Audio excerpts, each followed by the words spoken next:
माँ, teach me how to live.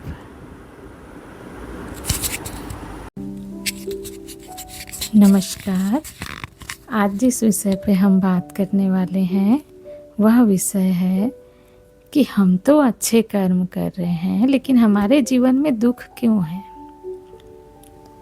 ऐसा सवाल बहुत सारे लोगों के मन में आता ही है। तो सुनिए, हमें जीवन में जो दुख मिलता है ना, पहले तो उसे पॉजिटिव लेना है कि वो हमें आगे बढ़ाने के लिए और हमारे भीतर की बुराइयों को दूर करने के लिए मिलता है। और इस जन्म में तो आप अच्छे कर्म कर रहे हैं, उसका तो परिणाम इस जन्म में भी मिलेगा और अगले जन्म में भी। इस जन्म में ऐसे मिलेगा कि आप खुश रहेंगे, भीतर से संतुष्ट रहेंगे, क्योंकि आप सही राह पर चल रहे हैं, सही विचारों के साथ अपने जीवन को जी रहे हैं। लेकिन दुख क्यों आ रहा है ना, यही तो सवाल है ना कि दुख क्यों आता है मेरे जीवन में। इतने सारे बड़े बड़े दुख आ जाते हैं कईयों के जीवन में, तो वो आपके प्रारब्ध की वजह से आते हैं। पूर्व कर्म में, पूर्व जन्म में जो भी कर्म आपसे हुए हैं, बुरे कर्म हुए हैं, तो वो इस जन्म में आपको चुकता करना ही पड़ता है, चुकाना ही पड़ता है। देखिए, कभी भी अपने जीवन में ना दुख आने पर शिकायत मत कीजिएगा, क्योंकि आप नहीं जानते कि आपने पिछले जन्म में क्या कर्म किए हैं। ना आप जानते हैं, ना मैं जानती हूँ। वो सिर्फ ये ब्रह्मांड की शक्ति जानती है और कर्म जानता है, क्योंकि कर्म जो है ना वो बहुत पावरफुल होता है, वो कुछ भी नहीं भूलता। इसीलिए तो कहा गया है कि कर्म पर हमें अपना विशेष ध्यान रखना चाहिए।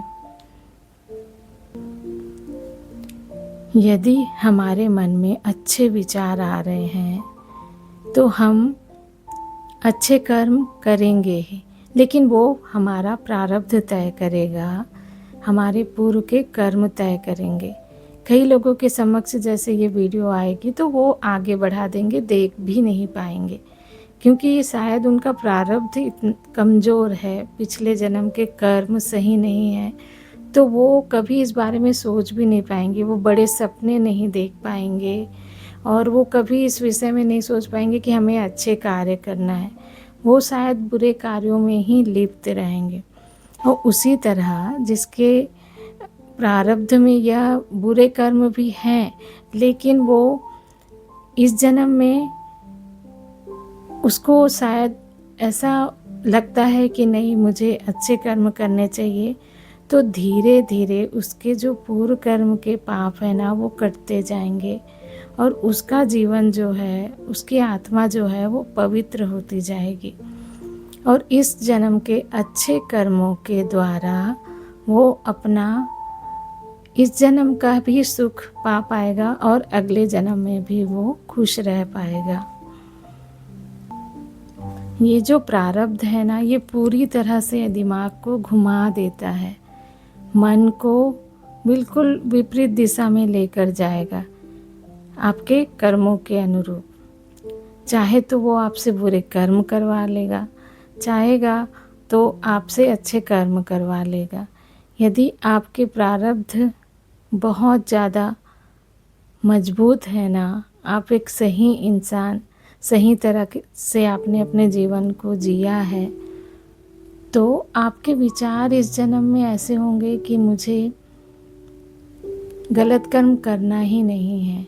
आपको इतनी बुद्धि आएगी कि आप उसमें अंतर कर पाओगे कि सही कर्म क्या है, गलत कर्म क्या है, आपके लिए अच्छा क्या है, आपके लिए बुरा क्या है। देखो, माया जो होती है ना, वो तो हमेशा ही भटकाने का काम करती है, अच्छे से अच्छे इंसान को भटकाने का काम करती है, और यही परीक्षा होती है हमारे जीवन की। और इस समय जो व्यक्ति माया के भटकाने पर अपने आप को संयमित रख लेता है, अपने संयम को बना कर रख लेता है, वो अच्छे बुरे का समझ उसको अच्छे बुरे की समझ होती है तो वो उसके बारे में सोचता है कि यदि मैंने ये बुरा कर्म किया, जैसे उदाहरण के लिए उसके मन में कोई लालच आ रहा है, जैसे उसके मन में किसी चीज़ को देखकर लालच आ गया, किसी महंगी वस्तु को देखकर कि मुझे इसे चुरा लेना चाहिए या छुपा के अपने पॉकेट में रख लेना चाहिए, तो उस समय उसके अंतरात्मा पता है क्या होती है? आपका जो सब कॉन्शियस माइंड होता है, अर्ध जागृत मन, वहाँ से एक आवाज़ आएगी कि नहीं, ये काम तुझे नहीं करना है, इसका परिणाम बहुत गलत होगा, तुझे पुलिस पकड़ कर ले जा सकती है, तुझे जेल हो सकती है, तेरे परिवार की बदनामी होगी। वो आगे का सोचेगा कि इस कर्म को करने के बाद आगे मेरे जीवन में क्या हो सकता है, क्या क्या बुरा हो सकता है, और वो रुक जाएगा। ठीक है। लेकिन जो व्यक्ति यहाँ पर कमज़ोर होता है, अपने पे संयम नहीं रख पाता, और संयम नहीं रख पाने के पीछे भी उसका जो प्रारब्ध है वह जिम्मेदार होता है। वह यह सोचेगा कि मैं उठा लेता हूँ, कोई देख नहीं पाएगा। एकदम मजबूत इरादे हो जाएंगे उसके कि नहीं, मैं उठा लेता हूँ, इसे अपने पॉकेट में रख लेता हूँ, किसी ने देखा तो नहीं है। ऐसा सोचकर वो उस लालच के कर्म को कर लेगा। ठीक है। हालांकि इस कर्म का भुगतान तो उसे भुगतना ही पड़ेगा, इस जन्म में नहीं तो अगले जन्म में। और कई लोगों का सवाल होता है कि कई लोग तो बुरे कर्म कर रहे हैं, मतलब गलत कर्म करके पैसे कमा रहे हैं, फिर भी खुश हैं, तो उसके पीछे उनके पूर्व जो कर्म होते हैं ना, जो पिछला जो प्रारब्ध होता है, जो वो बहुत पावरफुल रहते हैं। उन्होंने पिछले जन्म में शायद बहुत पुण्य कर्म किए होते हैं, इसलिए इस जन्म में उनको सुख मिलता है। लेकिन इस जन्म में जो उन्होंने बुरे तरीक़ों से, गलत तरीक़ों से पैसे कमाए हैं ना, उसका वो प्रारब्ध बनेगा उनके अगले जन्म में, और वो अगले जन्म में उन्हें तकलीफ़ देगा ही देगा। इसीलिए अपने कर्मों पर विशेष ध्यान रखिए। आप शिकायत कभी मत कीजिए भगवान से कि मुझे ऐसा जीवन क्यों मिला, मेरे साथ गलत क्यों हो रहा है, मेरे साथ बुरा क्यों हो रहा है। कभी भी आपको शिकायत नहीं करनी है। आपके जीवन में जो भी हो रहा है उसे स्वीकार करना है।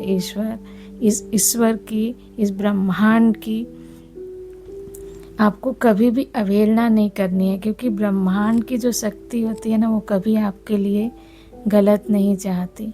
उसने आपको कर्म करने के लिए ना पूरी छूट दे रखी है, लेकिन कर्म का फल देने का पूरा अधिकार उनके पास है। ठीक है। तो इसी तरह हमेशा थैंकफुल रहना है, धैर्य रखना है कि मेरे जीवन में जो भी लोग आते हैं ना, जो दुख दे कर जाते हैं, उन लोगों का हमने किसी न किसी जन्म में कुछ उनके साथ गलत किया होता है, तभी पिछले जन्म में हमने इन लोगों का दिल है ना, इसीलिए ये उसको पूरा करने के लिए इस जन्म में आकर हमें तकलीफ़ देते हैं। तो आप इन आत्माओं से, क्योंकि आप नहीं जानते आपने किन का दिल दुखाया, तो जो भी इस जन्म में आपका दिल दुखा रहे हैं ना, आप उन्हें अंदर ही अंदर, आपको बाहर से ये सब करने की ज़रूरत नहीं, आप भीतर ही भीतर से उन आत्माओं को प्रणाम करके क्षमा मांगना कि मुझे क्षमा कर दो अगर मैंने पिछले जन्मों में आपका दिल दुखाया हो या आपसे कुछ गलत किया हो। जब आप ऐसा करेंगे ना, धैर्य रखेंगे और शिकायत नहीं करेंगे, और रोज़ रात को सोते समय ये ज़रूर कीजिएगा कि जितने भी आत्माओं का मैंने पूर्व जन्म में दिल दुखाया है, जो भी गलत कर्म मुझसे हुए हैं, जो भी पाप कर्म मुझसे हुए हैं, जो भी छोटी बड़ी गलतियाँ मुझसे हुई है, मैं उसके लिए क्षमा मांगता हूँ या क्षमा मांगती हूँ। ऐसा यदि आप रोज़ कहेंगे ना, तो आप देखेंगे आपके जीवन में बदलाव को, आपके मानसिक स्थिति के बदलाव को आप देखेंगे। आप भीतर से खुश रहेंगे, खुश रहना सीख जाएंगे, आपके जीवन में तरक्की आएगी, सुख समृद्धि आएगी। इसीलिए अभी जो कर्म हम कर रहे हैं उसके प्रति हमेशा सचेत रहिए, क्योंकि यही आगे जाके आपका प्रारब्ध बनेगा। ये जो जीवन है ना, ये बहुत ही खूबसूरत है। इसे कभी भी गलत मत कहिएगा। आप मानव जीवन मिला है, ये बहुत बड़ी बात है। इसे सार्थक बनाइए। अपने विचारों पर, अपनी वाणी पर, अपने व्यवहार पर, अपने कर्म पर विशेष ध्यान रखिए, ताकि आप एक अच्छा जीवन दे सकें, दूसरों के लिए आदर्श बन सकें और दूसरों के लिए, इस पृथ्वी के लिए कुछ अच्छा कार्य करके इस दुनिया से जा सके। क्योंकि आप तो चले जाएंगे, लेकिन आपके आदर्श, आपकी अच्छाई हमेशा इस दुनिया में रहेगी। आपकी दौलत, आपकी संतान, इन सबको कोई याद नहीं रखेगा, लेकिन आपकी अच्छाई को लोग हमेशा याद रखेंगे। जब भी आप को याद करेंगे तो आपकी अच्छाई उनको याद आएगी, आपको अच्छे भाव से याद किया जाएगा। इसीलिए, और जब दुख आता है ना, तो वो जीवन में बहुत सारी खुशियाँ लेकर आने वाला होता है। इसीलिए तो, और ये चक्र है, देखो, जब तक हम जीवन जिएंगे दुख और सुख आते ही जाते रहेंगे, आएंगे जाएंगे, आएंगे जाएंगे। सुख आएगा फिर दुख आएगा, दुख आएगा फिर सुख आएगा। तो इसके साथ समान भाव से रहना है, न दुख में ज़्यादा दुखी होना है, न सुख में ज़्यादा उछलना है। एकदम खुशी ने, मतलब भीतर से खुश रहने की आदत डालनी है, अपने भीतर संयम रखने की आदत डालनी है, क्योंकि ये सब परमानेंट नहीं है।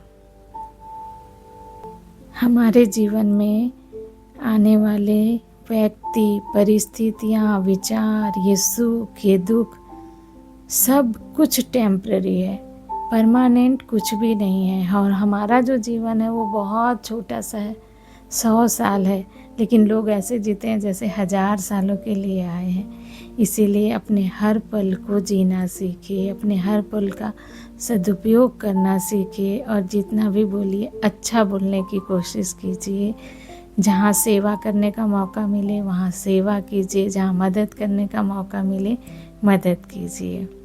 ठीक है, आज की वीडियो को यहीं पर हम विराम देते हैं। थैंक यू सो मच, आपने मेरी वीडियो को यहाँ तक देखा, और इस वीडियो को शेयर ज़रूर कीजिएगा, क्योंकि मेरा उद्देश्य यही है कि ये वीडियो बहुत सारे लोगों तक जाए। क्योंकि अज्ञानतावश लोग अपने आप को बहुत ज़्यादा दुख दे रहे हैं, डिप्रेशन में जा रहे हैं, एंजाइटी और तनाव ले रहे हैं। तो जब आप इस वीडियो को सब्सक्राइब करेंगे तो ये वीडियो बहुत सारे लोगों तक पहुंचेगी और बहुत सारे लोगों का माइंड हील होगा। तो इसीलिए आप ज़रूर शेयर कीजिएगा, और कमेंट करके अपनी जो भी समस्या है उसे शेयर कीजिएगा, ताकि हम उस पर वीडियो बना सकें और उसका समाधान निकाल सकें। ठीक है, थैंक यू।